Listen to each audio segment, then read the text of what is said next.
Yay!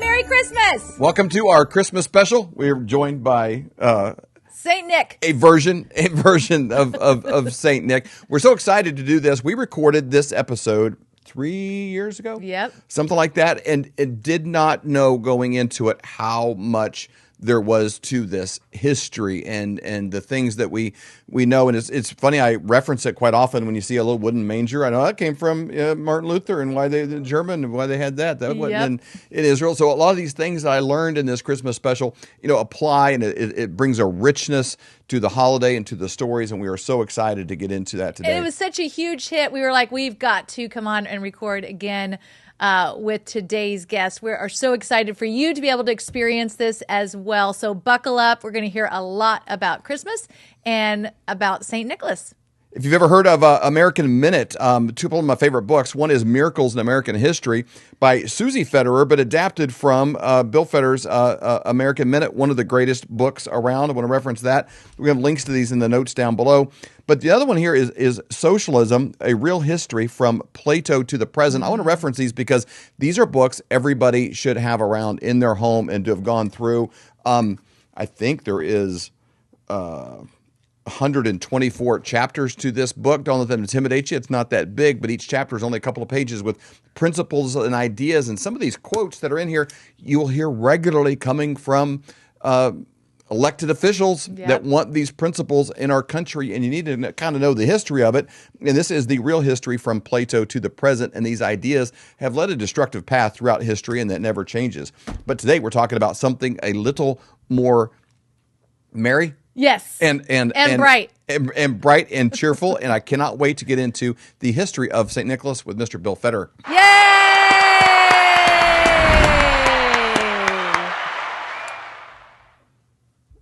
Bill, it's good to have you. We're all decked out here. We got our St. Nick here. I did unplug him. We have him around. My grandkids come over, and he's got a little button you push there, and he dances and sings. And usually we leave the cord plugged in for a little while, and then the cord usually goes missing. And they're like, wait, the button, why didn't it work? Yeah, why isn't it working? Anymore. The three grandkids are always dancing around and trying to make him go. But I got my Hallmark shirt on. Stacy's all red. We got some light. We're all ready for this episode. We're excited. Well, hey, I'm thrilled to be with you, David and Stacy. It's always a thrill. So fill us in. Is this St. Nicholas, is this actually real, Bill, or is this just something that we all made up? Yeah, well, I put together a book. It's called There Really Is a Santa Claus, The History of St. Nicholas and Christmas Holiday Traditions. And I go through the history. And so St. Nicholas is the most popular Greek Orthodox saint. St. Nicholas is to Greeks what St. Peter is to the Roman Catholics. And so that's why so many people that are Greek are named Nick, right? Nicholas. That's and so interesting. Forth. And I was going to throw in a little story. When I grew up, I have 11 siblings. So I have 5 brothers and 5 sisters. And so I remember we had a little Christmas toy, and you'd take the battery out and turn the battery around and put it back in, and it would sing Jingle Bells backwards. Oh, really? Really? And all the boys memorized it. Schleebudne, Schleebulage, Anyway. Oh, what? A little, it has nothing to do with what I'm talking about. Anyway. That is great, though. I do want to point out that the whole purpose of Jesus coming is God is just, and he cannot help it. He's just. He's a God of laws. Everything he creates is laws of planetary motion, laws of gravity, laws of physics, laws of optics. And he has laws for human behavior. It's called being just, which means he has to judge every sin. Because if he does not judge a sin, by default, his silence would be giving consent to the sin. It's called the rule of tacit admission, and it's in a wedding ceremony. The pastor says, anybody here that's against the wedding, speak now or forever hold your peace. If you're sitting there silent, holding your peace, you're actually giving consent to the wedding vows. And so if there are sins and God is silent and not judging the sin, by default, he would be giving consent to the sin. And if God gives consent to one sin one time, he denies his just nature. He denies himself. And since he exists outside of time, he would be denying himself for all time, and he cannot deny himself. And so the purpose And so he could never be loved back, because if he creates free will beings and they step out of line, he has to judge them. And so that's where he came up with the plan of salvation, that Jesus, the Son of God, would become a man, and only as a man could God die on a cross to pay for our sins. Charles Wesley wrote the hymn, "Amazing love, how could it be that thou, my God, shouldst die for me?" So God is just, and he judges every sin, but he's loving that he provided the lamb to take the judgment for the sin. So this way, you and I can approach this eternal, all just God and not have to worry about being judged. The lamb is God's way to love you without having to judge you. It's his way to get around his own just nature. So we can eternally be just. That'll never change. But he's love, and that he provided the lamb. And Jesus, out of love for the Father and love for you, he became the lamb. And he took the wrath of an eternal just God upon himself in our place. And so that's why the plan of salvation is we can approach this eternal, all just God and not have to worry about being judged, because all the judgment we deserve went on Jesus. And Jesus knew, right, that this was the purpose he came to earth. Mark 10:45, Jesus said, "The Son of Man came not to be served, but to serve, and to give his life a ransom for many." So that's why we celebrate Christmas, that Jesus, the Son of God, became man. And then in my book, and I explain it all, but why December 25th? And I'll give you a little nutshell. So John the Baptist, his father Zechariah, was in the temple in Jerusalem, and the angel appears to him and tells him that his wife will be pregnant. One little line, it says that Zechariah, John the Baptist's father, was of the course or the division of Abijah. And you think, what's that? King David divided the Levite priests into 24 groups, and they took turns serving in the temple. But we didn't know how these groups were divided up until the Dead Sea Scrolls were discovered. And they call it the sacerdotal rota system. And it shows that each one of these 24 family groups took a week, 2 weeks a year, 6 months apart. And that's okay, that helps. But, and we know that Abijah is the 8th family group, and Jehoiarib is the 1st. There's the other ones, but we aren't concerned about those right now. But when did they start? We didn't know this until Jerusalem was destroyed, and both the Roman calendar and the Hebrew calendar give the dates. And so it's the first week of August of, or July. I don't have my notes right in front of me. The lunar calendar and the Roman calendar, it is tricky matching it up. But we can see the date, and then the priestly tribe on duty was Jehoiarib. And then you count off 8 weeks from that, and you come to the last week of September. And that's the one we're concerned about. The last week of September, that would have been the 8th week. That would have been the week that Abijah family group is in the temple.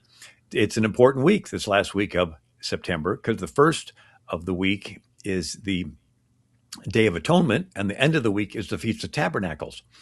And so that would explain why the people were outside waiting for Zechariah to come out. And then it says in the book of Luke that Zechariah was chosen by lot. And what's that all about? There's like 24,000 Levites.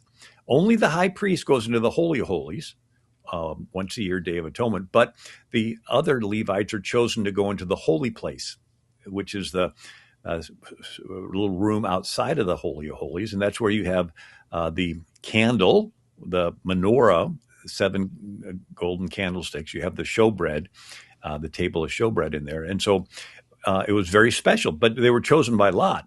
So you take the Abijah family group, and they would choose by lot, and Zechariah got chosen. So it's so rare. It's like a once in a lifetime chance that you get to be chosen to be the priest that goes into the holy place on this special of all special weeks. And so here is Zacharias. He's in there, and the angel appears to him and says, your wife will conceive. And so he goes home, she conceives. And then twice in the book of Luke, it says that Elizabeth was in her 6th month month of pregnancy when the angel appears to Mary and tells her that she's going to conceive, and she says, "I'm the handmaid of the Lord." And so 6 months after September 25th is March 25th, and so that's the typical traditional date of the Annunciation, where the angel announces to Mary. So March 25th, 9 months after that's December 25th. So that's the date that Jesus. That's how they came up with December 25th. That is really cool. Yeah. I don't get dogmatic about it, because the ancient Greek and Hebrew calendars are a little confusing and so forth. But at least that's the way that the traditional date was decided upon. But with all that, I go into the story of St. Nicholas, and if you like, I can jump into that. That would be great. Let's do it. I've even got my pen ready. I'm going to take new notes and learn new things this year. So for the first 3 centuries of Christianity, there are 10 major persecutions. Christians are thrown to the lions. And during this time is when St. Nicholas is born. Again, he's the most popular Greek Orthodox saint. He's in Asia Minor. Today, that's Turkey. And he was in a town called Patara, Asia Minor. And unbeknownst to him, his parents die, and they leave him an inheritance. And a movement is sweeping through Christianity at this time called monasticism or pietism, where if you really become a Christian, you should do what the rich young ruler did, give away your money to the poor, and then come and follow me. And so there was this movement of people becoming Christians and giving away all their money, and then joining monasteries. And so Nicholas decides he's going to give away all his money, but he wants to do it in secret, because if he lets everybody know about it, he's going to get the credit for it, not God. And so he would go into the town of poor people and throw money in the window. And supposedly it would land in a shoe or a stocking that's drying by the fireplace. So the famous story is a merchant in the town of Patara was going bankrupt, and the creditors were going to come and take his house and lands and his children. And he had 3 beautiful daughters. He knew if they were taken, it would be a horrible life, maybe sex trafficking or something. And so the father had an idea. He thought if he could hurry up and marry his daughters off, the creditors couldn't take them. Unfortunately, he did not have money for a dowry, which was needed in that area of the world for a legally recognized wedding. Well, Nicholas hears the problem late one night, goes into town, throws money in the window, and it supposedly lands in a shoe or a stocking, provides the dowry for the oldest daughter to get married. And it's a big buzz, talk of the town. And then he throws some money in the window for the second daughter to have a dowry and get married. And so it's a big buzz, talk of the town. And then there's the third daughter. And by this time, the father is expecting it. And so he's waiting up and waiting up and waiting up. And then when the money gets thrown in the window, the father runs outside and catches Nicholas. And Nicholas makes the father promise not to tell where the money came from, because he wanted the credit to go to God and not to him.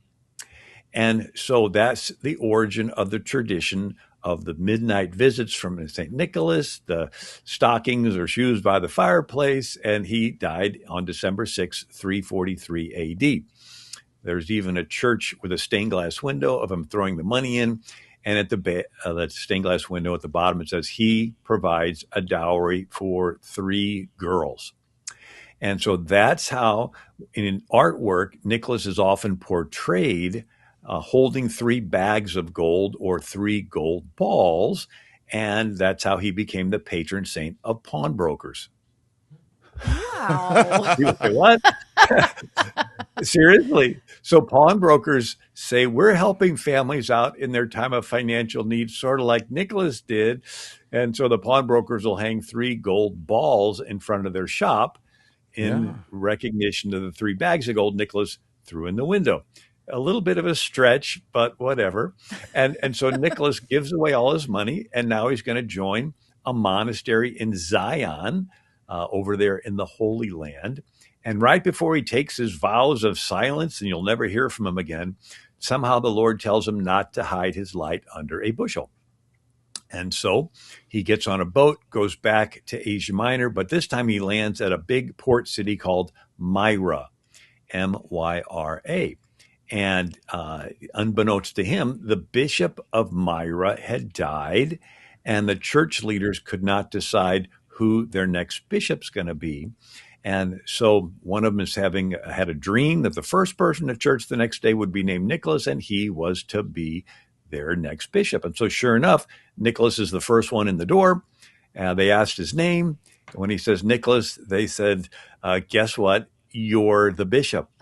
Well, Nicholas was not too thrilled, because the Roman Emperor Diocletian was arresting bishops and killing them. Oh, wow. So it was sort of like, you be the bishop. No. I think you're supposed to be the bishop first. No. You be the bishop. And so he agrees. He's arrested. All right. And he's facing death, and he's in prison. And this is interesting, because arresting pastors and cracking down on free speech is still going on today. Yep. I was with a Anglican priest, Father Calvin Robinson, and he's a big, tall priest from England, and he's you may have seen his YouTube videos of him debating at Oxford. And he just recently moved to Grand Rapids, Michigan. And he says, I cannot go back to England. I said, why? He goes, they'll put me in prison. I go, why? He goes, censorship laws. They're arresting people. Wow. 16,000 people are in prison today in England, some for as little as liking a post. So I did a Google search. Sure enough, there's a New York Post article. UK free speech crackdown sees up to 30 people a day arrested for offenses like retweets. And then Forbes magazine has an article. People are being thrown in UK prison over what they said online. Steve Forbes calls out this ugly crackdown. And then the Finnish member of parliament is facing Supreme Court trial because of a Bible tweet that she tweeted to her pastor. And then he forwarded it to the government, and the government came after her. And then they're cracking out on free speech in Germany and all across Europe. And then I was in Seoul, Korea with Charlie Kirk just 4 days before he was shot. And we met with a pastor, Son, S-O-N, and he is a megachurch pastor. And he's got thousands of people in his church. And he organized 1 million South Koreans to protest the trans bill. He goes, this isn't politics, this is Bible. In the beginning, God made them male and female. And the current president of South Korea raided his house, seized his cell phones and computers, files 22 lawfare charges against him. We're meeting with Charlie Kirk, and he says, they're going to throw me in jail. Charlie says, if they do that, I personally am going to call President Trump. And he takes out his phone, starts texting Marco Rubio. They arrested him just 2 days after we left. He's in prison today. He's lost 35 pounds. Seoul's new Inquisition, the jailing of Pastor Son, and Korea's war on churches. And so why do I bring this up? Because the same thing they did to Nicholas. Right? He's arrested by this pagan Roman government, and he's put in prison, and he's in there until the church prays and prays and prays. And suddenly Diocletian, the Roman emperor, is struck with an intestinal disease so terrible that he abdicates the throne on May 1st, 305 AD. This is a big deal, because by this time, Roman emperors had been declaring themselves a god and demanding their image be worshipped and sprinkling gold dust in their hair. So this was sort of like a god resigning. I just think that's sort of funny. Anyway, and he goes to the other side of the Adriatic Sea and builds a palace. And the next emperor is Galerius. He continues the persecution of Christians. He's struck with an intestinal disease and dies. And so now it's a toss-up between 4 generals as to who's going to be the next emperor. And it comes down to 2, Constantine and Maxentius. And Constantine's in York, Britain, and he is marching toward Rome. And the day before the battle, he sees the sign of Christ in the sky. And what was that? Well, they think it was the first 2 letters of the Greek name for Christ. So the Greek letter that makes the K sound is written as a X, and the Greek letter that makes the sound is written as a P. So the X is called Chi and the P is called Rho. So it's called the Chi Rho. And that's the first 2 Greek letters of the name Christ. And so Constantine puts this on all of his shields and symbols. You'll see a lot of artwork from the 4th century with this X and the P. And over the years, it got shortened just to the X, and it was called the Christ cross or crisscross. And that's where you get Xmas. That's so good, because a lot of times people think, Bill, that when they see an X, that it means they're taking Christ out of it. But that's not at all what was happening. We're going to jump right back with Bill in just one second, but I want to, as he's talking about these historical references, I can't imagine ever being in a battle where you're fighting an enemy and you're actually taking ammo and you're sending it to them every month to be using it against you. Yes. And as silly as that sounds, that's what a lot of us found ourselves doing when it came to our cellular phone service. You kind of end up in a program and you just think you're paying this company and there's nothing you can do about it. But most of the major phone carriers are actually funding educational programs and movements and agendas that are against your conservative Christian values. Now, for the last couple of years, we have been using Patriot Mobile, which allows us to have access to all three major phone carrier lines, but with a private company, and those extra resources are actually used for causes we're excited about versus against us. That's exactly right. In fact, they love faith, they love family, they love freedom. There are 4 pillars that they support. First of all, they support freedom of speech. Second, support right to bear arms. Third, unwavering commitment to the sanctity of life. And fourth, they support our military and first responders. So important. Things that we love, they support as well. So every month when you pay that phone bill, it can either part of it be going towards programs that you're excited about while still partnering with a company that takes care of you first, or kind of checking out mentally and allowing a large part of that money to go towards funding the things that you kind of stand against. You have a choice. You can go either way. This gives you a great option. That's exactly right. And it's very simple. You just go to patriotmobile.com/flyover. And when you use the promo code flyover, you get 1 month free. Again, you go to patriotmobile.com/flyover. Use the promo code flyover and you get 1 month free. Do it today. You will be so glad that you did. Now let's jump back into our conversation with Bill. Yeah. And the X is the Greek letter chi, which stood for Christ, right? Wow. It was the Christ cross, the crisscross. And then it became part of a oath. So you swear to tell the truth, so help you God. Well, you would swear, cross my heart. You'd make the Christ cross, right? And then if you were going to swear on a document, you would sign at the Christ cross. That's come down to us as sign at the X. Mm-hmm. And then they would kiss it to show sincerity, and that's come down to us as the X's and the O's on the bottom of a Valentine, right? You're swearing before Christ, you're going to keep your word, and you kiss to show sincerity. Anyway, so Constantine stops the persecution of Christians, issues the Edict of Milan in 313 AD. Nicholas is let out of jail, and he preaches against all the pagan stuff. And one of the pagan practices was the temple to Diana. It was one of the 7 wonders of the ancient world, had 127 huge pillars and temple prostitutes. It was the Las Vegas of the Mediterranean. And Apostle Paul preaches against Diana worship in Acts chapter 19. And so the people tear the temple to Diana down. So Nicholas would have been a fiery preacher. And then Nicholas preaches against exposure of unwanted infants. That was their version of abortion. So the Roman tradition was the mother would bear the child, laid at the father's feet. If the father picked up the babies and thought they were healthy and they could afford it, they would keep them. But if he thought they didn't look healthy or they couldn't afford it, the babies would be put in the woods and exposed to the elements and die. Wow. And Rome itself, the legend is there were 2 abandoned boys in the woods and a she-wolf came by and nursed them. And that's Romulus and Remus, right? And so Tertullian was a church father in the 160 to 240 AD. He condemns this Roman practice. You expose infants to cold and hunger and wild beasts, or else get rid of them by the slower death of drowning. And so the Christians would rescue the babies from the refuge heaps, and then when they would tend to them, if they died, they give them a Christian burial. But, where do you hear these stories of a knock at the door and a baby in a basket? It's like, who leaves a baby in a basket? The Romans. Wow. And then they knew the Christians would have compassion. The Christians were pro-life, right? They would rescue babies.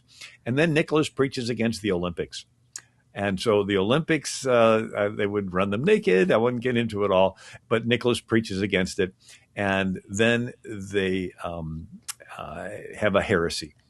So Constantine stops the persecution of Christians, legalizes Christians, 313 AD, Edict of Milan. But then this Bishop Arius starts a heresy. He said Jesus is a little less than God. He's a created being. Arius writes a catchy song, and the Visigoths that come into Europe convert to Arianism, this version of Christianity, and it's splitting the church. And since Constantine made Christianity the de facto religion, it was splitting the Roman Empire. So Constantine orders and pays for all the bishops to get together for the first time ever at Nicaea. And there's several hundred of them. And so they excommunicate Arius. And in this picture here, you see him thrown in the pit. And then they come up with the Nicene Creed. And it's a creed that we still use today. A little side note, an interesting study that you can do is the prepositions in the Bible, little connective words: to, unto, of, and from, through, by, in, and with. Most of the time a verse refers to God the Father, the prepositions are to, unto, of, and from. Pray to your Father who seeth in secret. Every good and perfect gift comes down from the Father.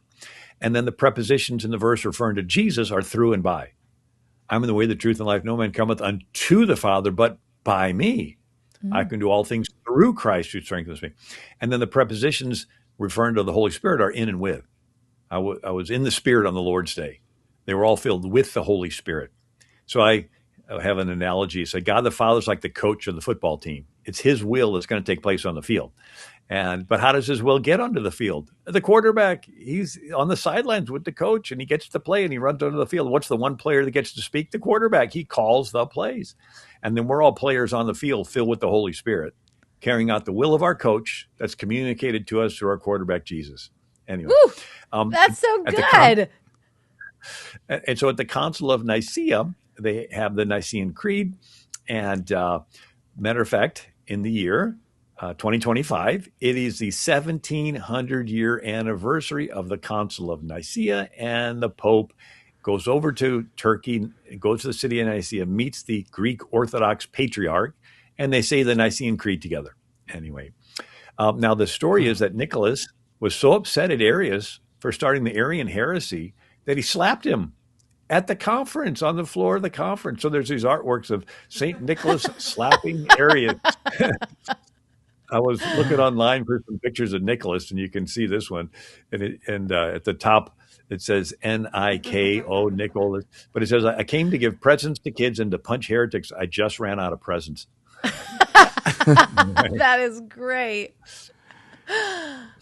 So the Greeks have lots of stories attributed to Nicholas.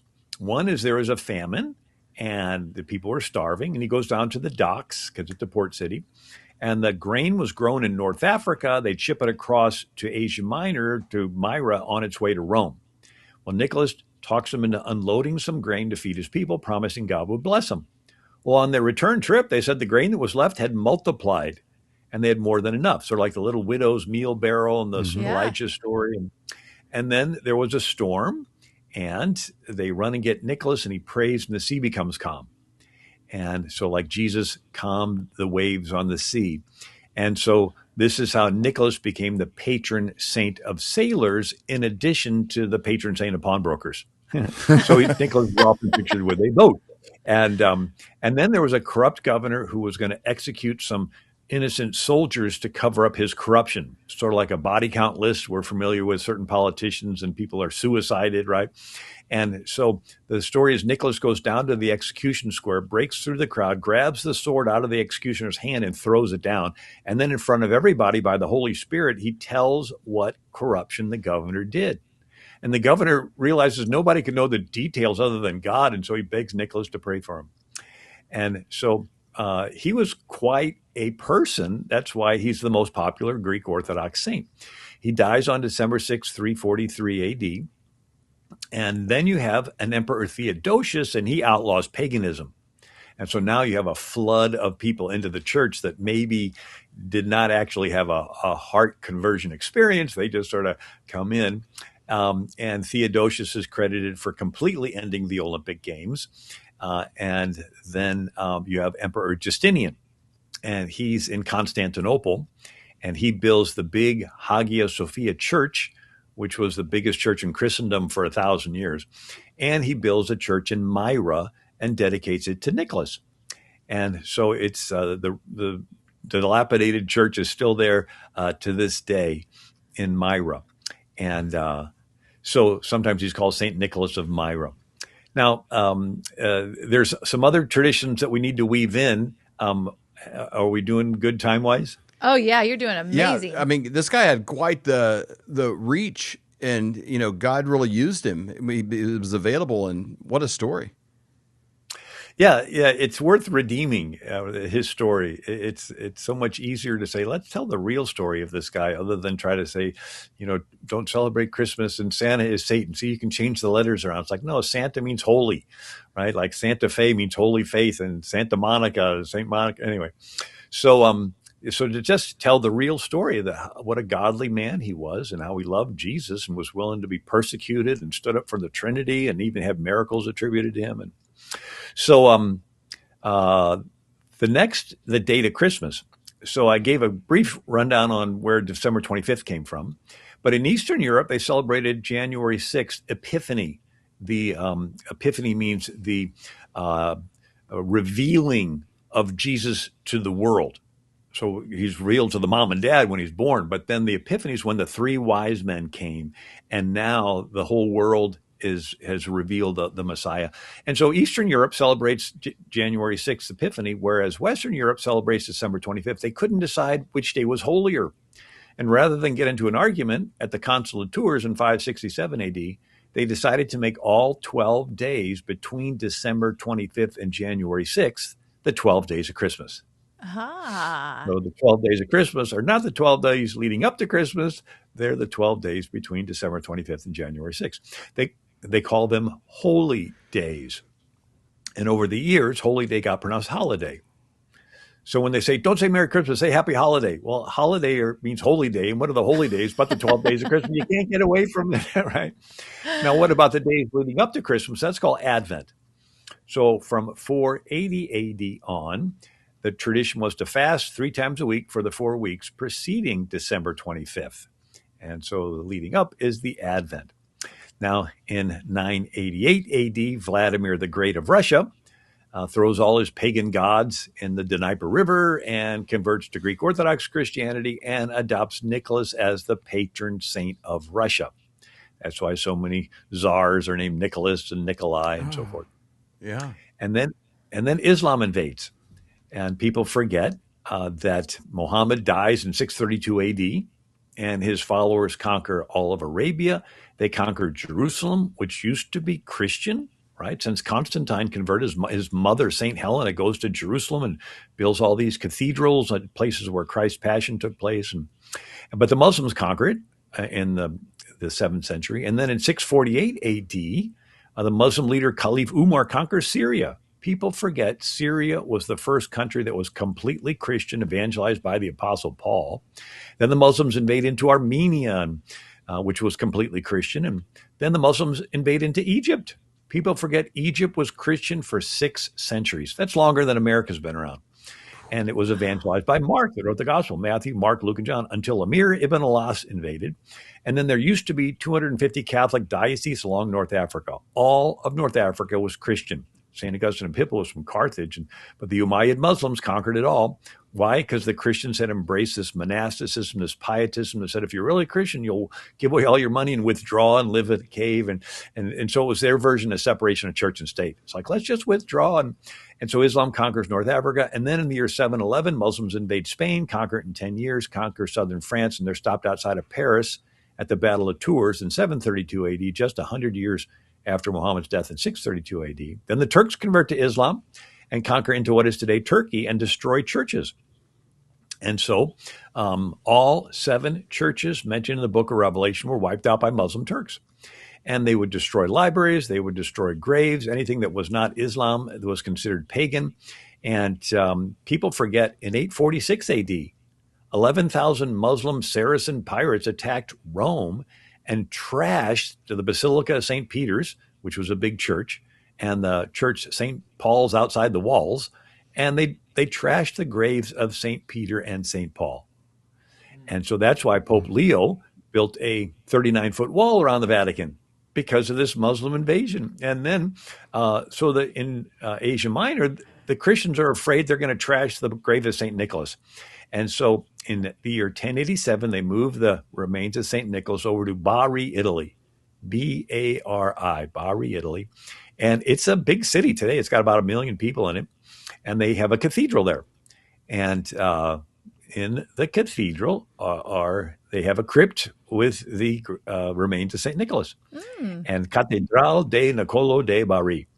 I've talked to several people that have been there, and they said it's a beautiful church.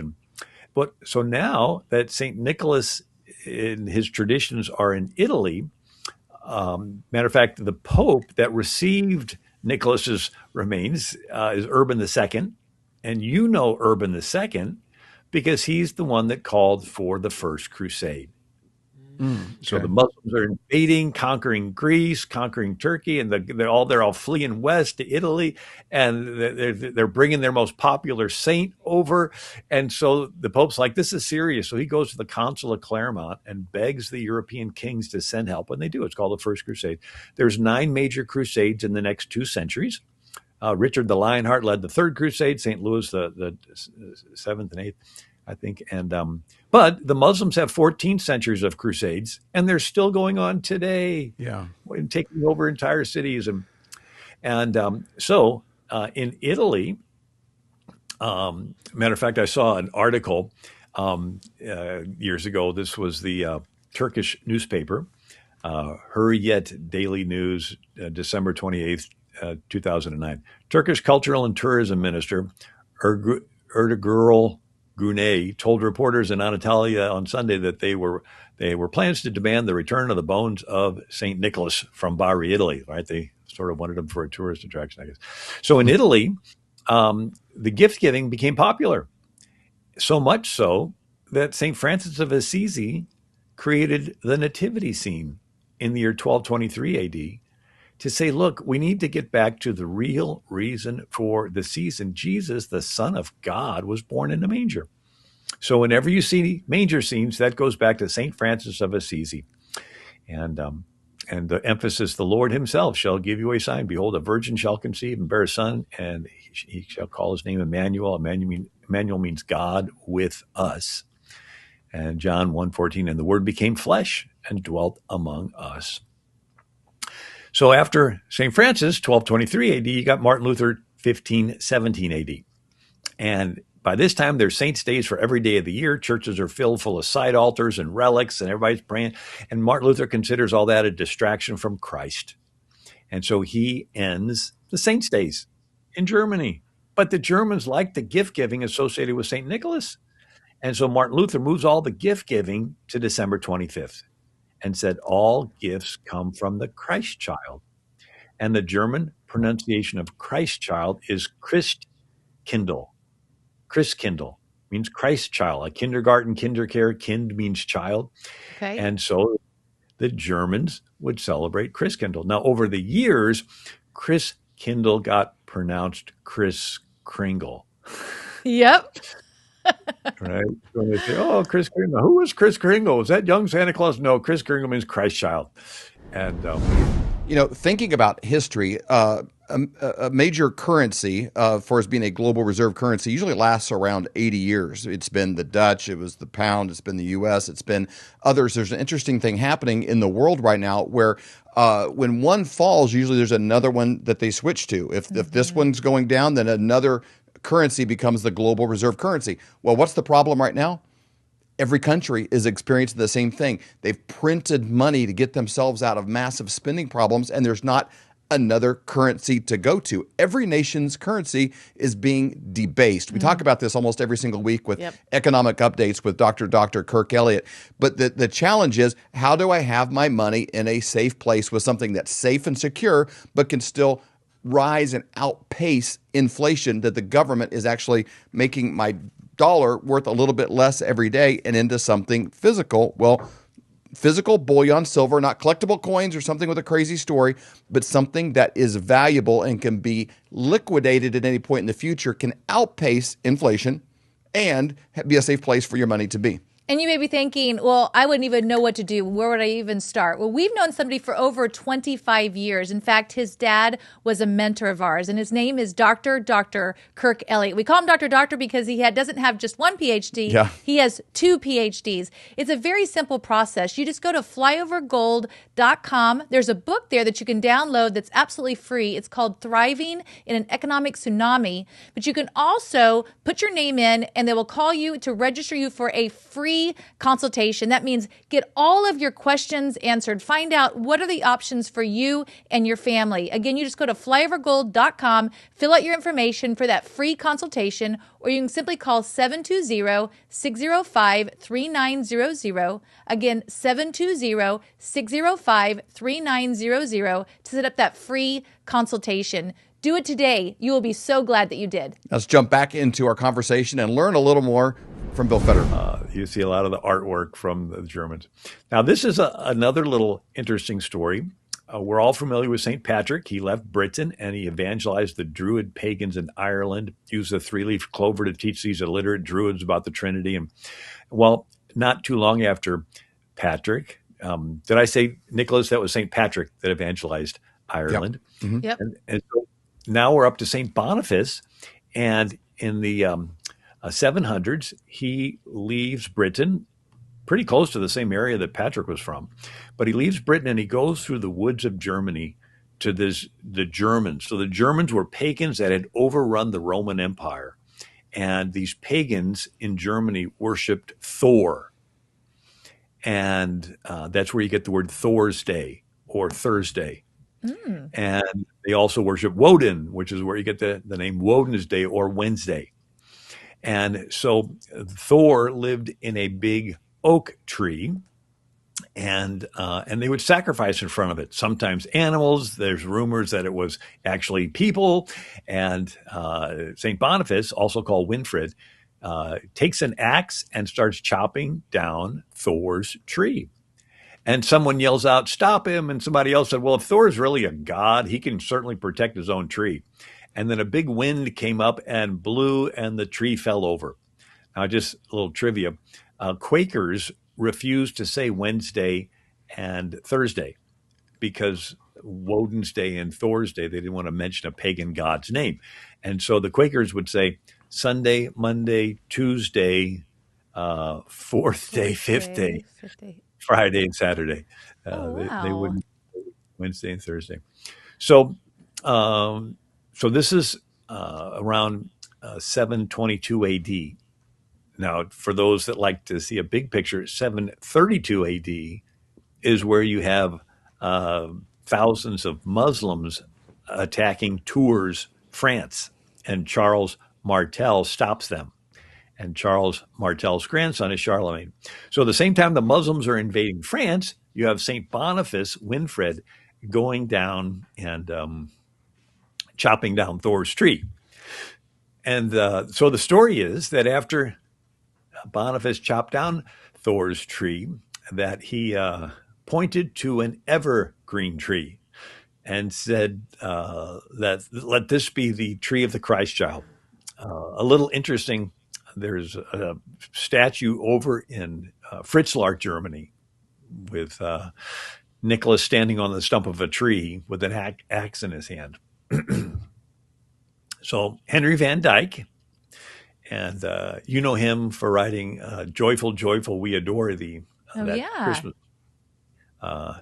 So he wrote a book called "The First Christmas Tree," and in there he says, "The day before Christmas, in the year of our Lord 722, Boniface chopped down Thor's oak tree and pointed at a small evergreen tree, saying, 'Not a drop of blood shall fall tonight, for this is the birth night of Christ, Son of the All-Father and Savior of the world.'" He pointed at a little evergreen, said, "Let this little tree, a young child of the forest, shall be a home tree tonight. Its wood of peace, for your houses are built of fir. It is the sign of everlasting life. Branches are evergreen." And it points toward heaven. "Let this be called the tree of the Christ child. Gather about it with loving gifts of kindness." And so You think of evergreen tree.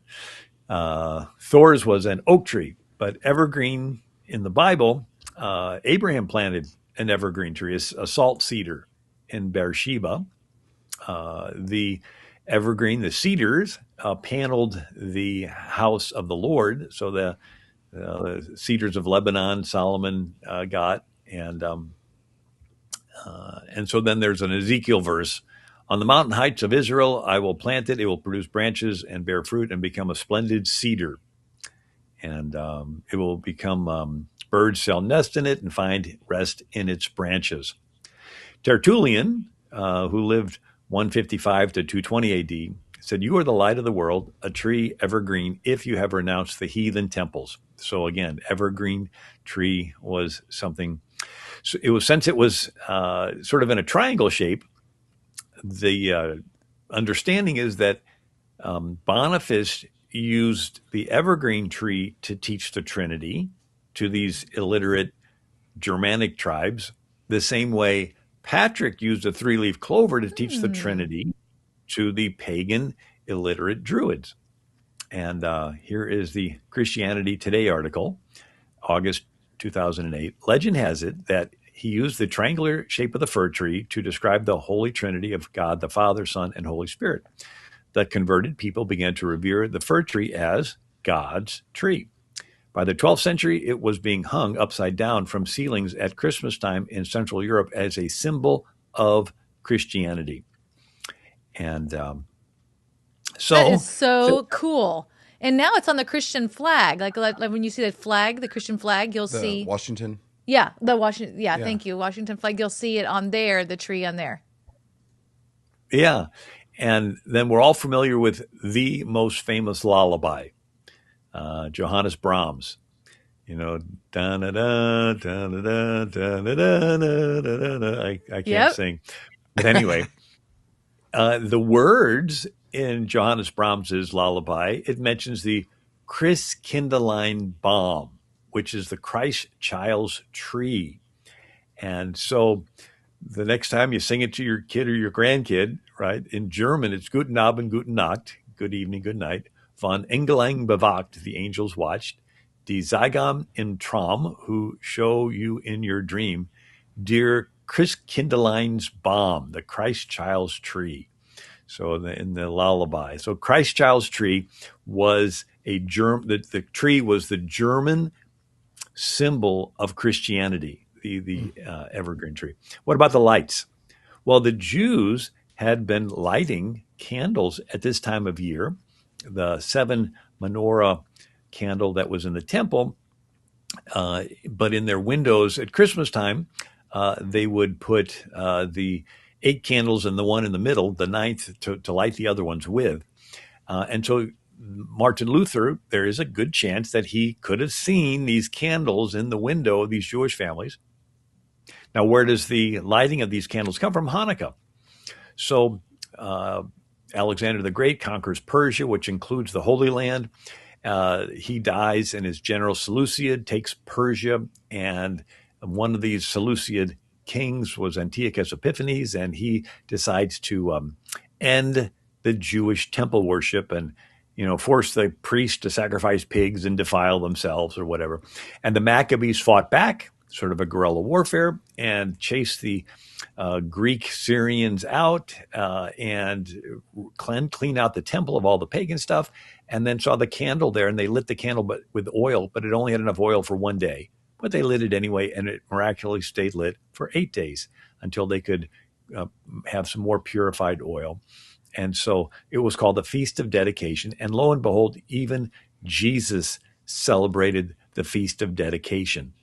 And so John 10:22, that Jesus was in Jerusalem for the Feast of Dedication. And they all say him, if thou art the Christ, tell us plainly. And so the story is that Martin Luther was walking back home, and it was a crisp, cold evening, and the stars twinkled, and he put candles in the branches of the evergreen tree and told his children it was like the sky above Bethlehem on the night of Christ's birth.